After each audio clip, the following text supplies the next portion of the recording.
justement quand on va dans ce rien, qu'on arrive à devenir un passage pour une force qui est bien au-delà de nous. Oui. Et je suis 100% d'accord avec ce que tu dis. Ce que j'ai aussi observé, c'est que chacun a été formaté depuis sa petite enfance avec des croyances, des fermetures, des mécanismes de défense, et que si faire une méditation, et là on quitte tout cet espace-là, et qu'on retrouve cette ouverture, cette créativité, oui. J'ai par contre l'expérience que si ça n'a pas été vu et transformé, ça va revenir. Alors ils partent, ils sont bien, mais c'est le mardi ou le mercredi que ça va revenir. Et le travail que moi j'aime accomplir, c'est de dire, on va aller comme déprogrammer ça, pour pas que ça revienne. En tout cas, pour défaire ça, pour déconstruire le truc, plus en profondeur. Donc c'est vraiment une déprogrammation de tous ces systèmes que nous avons. Alors il y a tout le travail de libération qu'on fait de différentes façons, notamment dans la méditation. Bon, ça libère le trop, mais jamais la libération n'a déprogrammé quelqu'un. Et une des difficultés, c'est que nous sommes programmés. Programmé pour réagir comme ça, et lui, il est programmé pour fuir le conflit et ne pas s'affirmer. C'est son type de personnalité, et c'est un travail constant pour te redresser.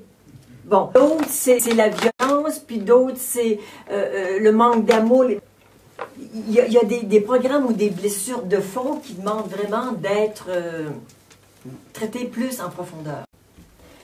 Pour moi, ces deux attitudes, ces deux regards, qui est de nettoyer, de déprogrammer, de se déconnecter des trucs, toi qui nous tiennent bien fort les mollets, toi, tout ce travail que je mets toujours du côté gauche, va de pair avec les ouvertures, avec la méditation, avec des rencontres. Tu vois, c'est...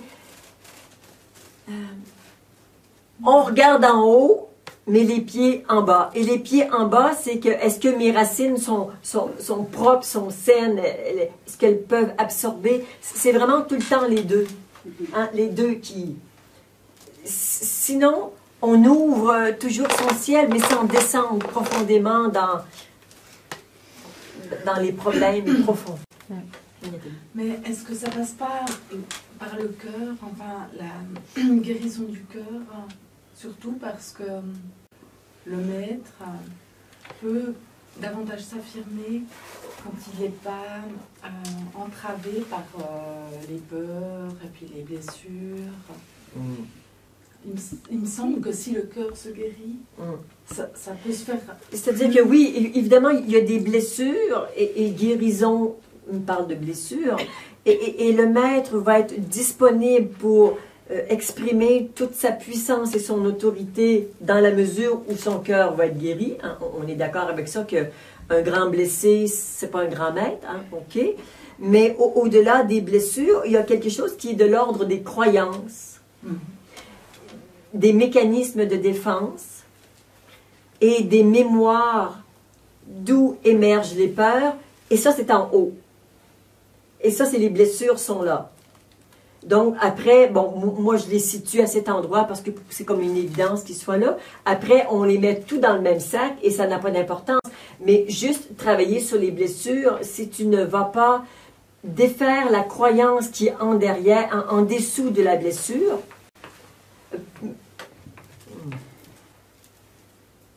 ouais, qu'est-ce qui se passe? Simplement, j'observe que tu ne m'écoutais pas, donc tu observais quelque chose en toi? Oui, j'observais ce que j'ai pu ressentir ces derniers temps. J'ai l'impression que ça s'est fait un peu tout seul. Ensuite, à des guérisons. Ça me fait toujours un peu drôle quand j'entends que ça se fait tout seul. Il y a quelque chose de tellement vrai là-dedans. Et en même temps, je dis juste, t'en es pas consciente. Il n'y a rien qui se fait tout seul. Rien. Mais, sans le contrôlant. Ouais. C'est ça. Oui, oui. Et évidemment, si c'est tout le défi. Si on se vit dans la conscience du petit ego qu'on a vu hier sur la chaise, mais vraiment une conscience là à ce niveau. Et que dans l'expérience, parce que c'est lui qui expérimente, c'est l'agissant, mais c'est l'expérimentateur, l'ego, c'est lui qui vit les trucs. Il y a une partie de lui qui préside à sa transformation et il n'en est pas conscient. Mais ça ne se fait pas tout seul. C'est lui, mais il n'a jamais regardé en haut.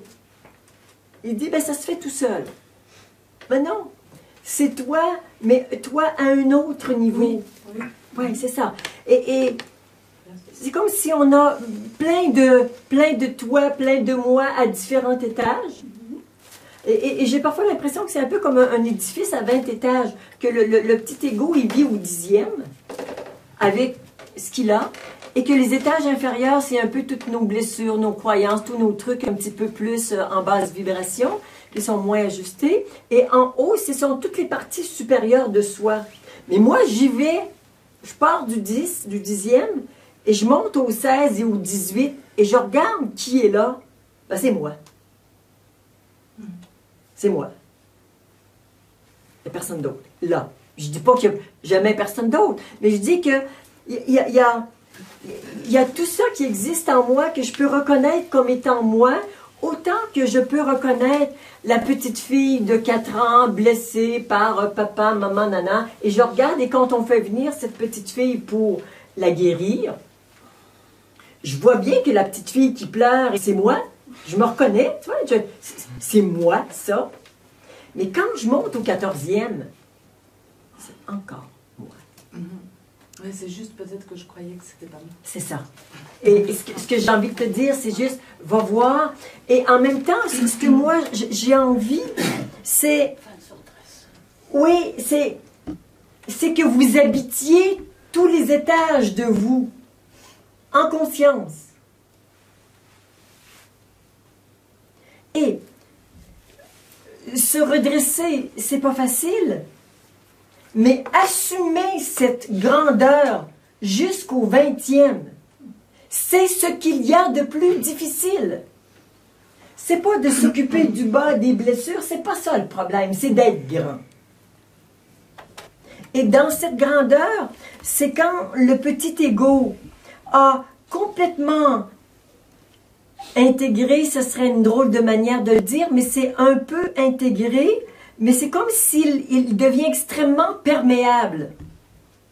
Perméable à l'amour et l'amour universel, à la conscience individuelle et à la conscience totale, et à son âme et à l'être. Alors finalement, tu vois, il est là, mais c'est comme s'il s'agrandit, se gonfle, il les intègre. Il devient un gros truc qui intègre tout ça.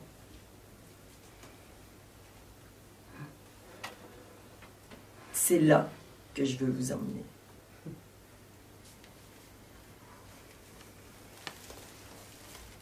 Vivre ça en conscience. Rien de moins.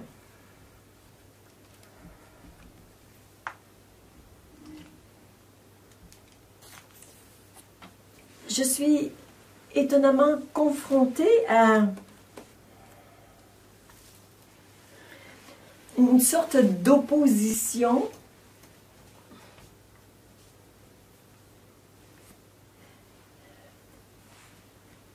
liée à une sacrée croyance, mais costaud,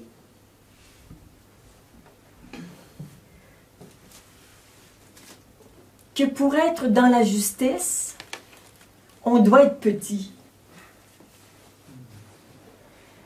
Moi, je dis oui, mais c'est juste la moitié du truc. l'autre moitié soit aussi grand que tu peux être petit. C'est pas le 10e et moins, c'est le 10e, les 20 au complet. Il y a une telle peur d'assumer sa puissance. Ça n'a rien à voir avec les petites peurs qu'on rencontre dans les 10 étages du bas. Ça fait flipper tout le monde. Comme si parce qu'on est puissant, on allait forcément faire des bêtises.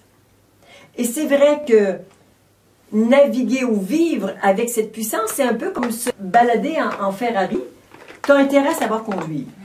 Parce que les murs et les platanes arrivent vite. C'est vrai, ça prend de la puissance et ça prend de la maîtrise. Et quand le maître est à bord, OK pour le Ferrari. Et là, la vie prend un autre sens, prend un autre goût.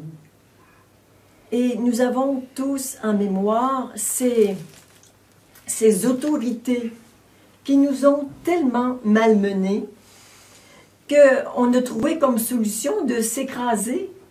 Mais l'idée, c'est pas juste de se désécraser, mais c'est aussi de grandir. Et voyez-vous combien je suis grande? Et vous l'êtes tout autant. Je peux juste vous aider à vous ouvrir, à vous déplier, à assumer votre grandeur. Et là, pour moi, le maître qui ne cesse de m'enseigner au quotidien, c'est Jésus. Qu'est-ce qu'il était grand et affirmé? Jamais il s'est dit, je lui dirai pas, ça va lui faire de la peine. Il n'a pas dit ça. Hein? Il a dit ce qu'il avait à dire. Et un jour, on l'a crucifié pour ça. Eh bien, il est mort sur la croix pour ça. Et il n'a pas reculé. Il n'a pas dit, ben, je vais souffrir. C'est un maître d'une telle grandeur d'âme, d'un amour et en même temps d'une affirmation. Mais quand est-ce que vous allez oser vous redresser et assumer votre grandeur? C'est ce qu'il y a de plus difficile. C'est 1000 fois plus difficile que l'éveil. L'éveil, c'est de la gnognotte à côté de ça. C'est rien. On change le programme. Et on se fait crucifier. Ça me touche ce que tu dis parce que moi j'ai très souvent la sensation, je dirais pas inverse, mais que je vis un peu trop dans les étages du haut. Que je suis convaincue de ma force, que je suis investie de puissance et que c'est peut-être pas plus facile, j'en arrive à rejoindre ce même sentiment que c'est pas peur de faire du mal, mais que le choc voilà, d'être trop maître, quelque part, c'est pas plus facile à vivre. C'est vrai. Et que par moment, on se dit, mais oh, et occupe-toi un peu justement des bobos des étages de dessous, sur lesquels on se dit, mais ça c'est fastoche à régler, parce que c'est que des bobos. Puis de temps en temps, tu te dis, mais bordel, je suis peut-être en train d'écrabouiller tout le monde, là. C'est le plus grand défi que j'ai rencontré sur mon chemin spirituel. Je le dis très sincèrement, l'éveil à côté de ça, c'est rien. Parce que l'éveil, c'est le petit personnage qui se rend, qui se donne, qui s'abandonne et qui perd ses limites, ses illusions, sa séparation, tu vois. C'est la chenille qui va devenir un papillon. Je dirais c'est gentillet tout ça. Mais après, quand tu es un papillon, il y a une impulsion de voler plus haut, d'intégrer le ciel et la terre. C'est tellement ça notre défi. Et c'est l'espace dans lequel je rencontre le plus de résistance. collectivement et dans le monde spirituel. Et c'est pour ça que j'ai écrit un livre qui me paraît tellement évident, créer sa vie, mais je me dis pourquoi est-ce qu'il n'y en a pas 200 dans toutes les librairies? Et là aussi, pour tous ceux qui rêvent d'éveil, c'est pas parce que quelqu'un est éveillé qu'il a la maîtrise de son mental. Pas du tout. C'est vraiment autre chose. Et même par ordre de grandeur, si je prends la difficulté de transformer la chenille en papillon et de maîtriser le mental, c'est un autre défi. Le problème n'est pas vraiment l'ego, c'est la maîtrise du mental. Beaucoup plus difficile. Et après, toujours par ordre croissant de grandeur, assumer sa grandeur sans ce que tu dis, cette dureté, cette inconscience de ce qu'il y a. Tu vois, mais c'est tout un ajustement. Alors, il y a les problèmes de ceux qui sont du haut et de ceux qui sont du bas, qui sont trop dans l'autorité ou trop dans le maître et pas assez de disciples quand il n'y a pas cet équilibre. Mais l'équilibre, il est tellement fin, tellement ténu, tellement facile à perdre aussi. Parce que ça peut quand même appartenir à l'ego, d'être, comme tu dis, dominant-dominé. Ah oui, oui, oui. Et on peut s'y tromper. C'est Bien pas parce sûr. qu'on est fort dans la force qu'on est le maître. Non, C'est pas parce qu'on est fort qu'on est conscient. conscient. C'est pas parce qu'on est fort, pas parce qu'on a des gros muscles qu'on est conscient. Ouais. Oui, oui, c'est ça. Et on n'arrête pas, en tout cas, je n'arrête pas de découvrir des trucs qui polluent le maître ou qui polluent le disciple. Est-ce que je suis rendue au bout de mon truc? Non, pas du tout. Mais je vois qu'au fur et à mesure où je peux vraiment aller libérer les origines de ça, combien le résultat, c'est la puissance est plus grande. Oui, oui, c'est pas parce qu'on est supposément dominant. La domination et la puissance, c'est deux choses. Hein. Ouais. Elle n'est pas forcément exprimée avec la force. Ah non. C'est tout à fait... C'est pas du tout la même chose. C'est pas rien à voir.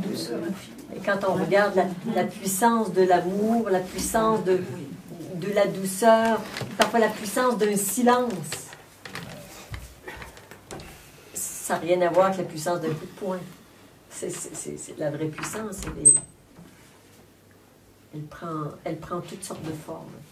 Et parfois, elle a une épée à la main, mais parfois, elle s'exprime dans le silence. Ouais. Et juste, la question qu'on peut se poser, c'est est-ce que je suis capable d'exprimer vraiment toute ma puissance intérieure, y compris ma puissance d'amour, autant à travers un silence, un regard, qu'en prenant la parole et en posant un geste que tout le monde va désapprouver et que je dois poser. C'est la forme qui doit changer, l'expression de cette puissance. Oui. Ok.